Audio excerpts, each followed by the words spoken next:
Two inclined frictionless tracks of different inclination meet at O, where two blocks A and B of different masses are released as shown in figure. ठीक है, तो यहाँ पे क्या है, हमें देखना है कि तुम्हारा कौन सा ऑप्शन इनमें से करेक्ट है. ठीक है, तो अब देखो तुम्हारा जो ब्लॉक बी है, ठीक है, जो ब्लॉक बी है उसका एंगल ऑफ इंक्लिनेशन कितना है, अल्फ़ा है. तो ब्लॉक बी का और ब्लॉक ए और बी का तुम्हारा क्या है, डिफरेंट मासेस है. तो इसका मास ले रहे हैं तुम्हारा एम बी. तो इसका वेट तुम्हारा इस डायरेक्शन में कितना काम कर रहा होगा, वेट होगा तुम्हारा एम जी. और इस डायरेक्शन में जो इसका कंपोनेंट काम कर रहा होगा दैट इज इक्वल टू इसका वेट का कंपोनेंट क्या हो जाएगा, एम बी जी साइन अल्फ़ा. ये जो वेट है यहाँ पे एम बी होगा. ठीक है, वेट हो जाएगा तुम्हारा एम बी जी. सिमिलरली जो तुम्हारा दूसरा फेस है जिसमें इसका स्टीप एंगल है, this angle is equal to beta. तो यहाँ पर जो तुम्हारा ब्लॉक ए है इसका मास कितना है, एम ए. तो इसका वेट तुम्हारा कितना काम करेगा, और इसका वेट है इस डायरेक्शन में एम ए इंटू जी. और इसका कंपोनेंट इस डायरेक्शन में तुम्हारा काम कर रहा होगा m a into g sine beta.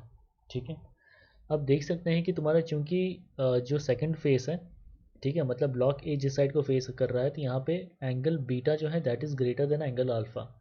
इसका मतलब sine of angle beta is greater than sine of alpha. मतलब इस डायरेक्शन में जो तुम्हारा एक्सेलरेशन एक्सपीरियंस कर रहा होगा ब्लॉक ए वो ज़्यादा होगा देन बी. ठीक है, तो इस डायरेक्शन में acceleration of b that is equal to कितना हो जाएगा, जी साइन बीटा. और इस डायरेक्शन में एक्सेलरेशन कितना काम कर रहा है, acceleration of a that is equal to g sine alpha. ठीक है,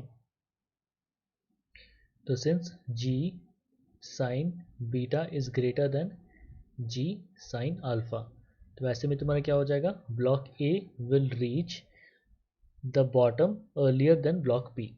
ठीक है, तो block a will reach the bottom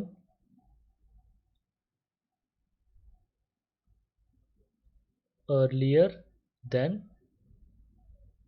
block b. ठीक है, ये तुम्हारा पहला पॉइंट हो गया.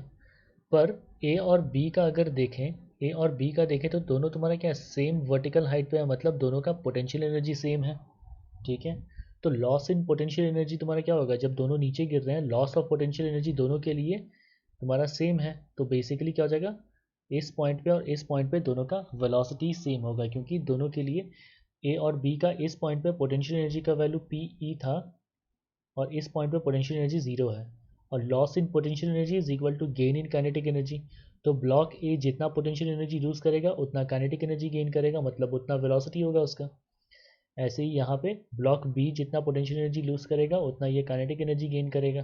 तो पॉइंट मतलब ब्लॉक ए और बी के लिए ग्राउंड पे जब रीच करेगा तो दोनों का वेलोसिटीज तुम्हारा सेम होगा, क्योंकि इन दोनों पॉइंट पे तुम्हारा basically loss of potential energy होकर के जितना काइनेटिक एनर्जी गेन हो रहा है वो दोनों के लिए सेम है. ठीक है, तो इसके लिए देखो option b and option c are the correct options.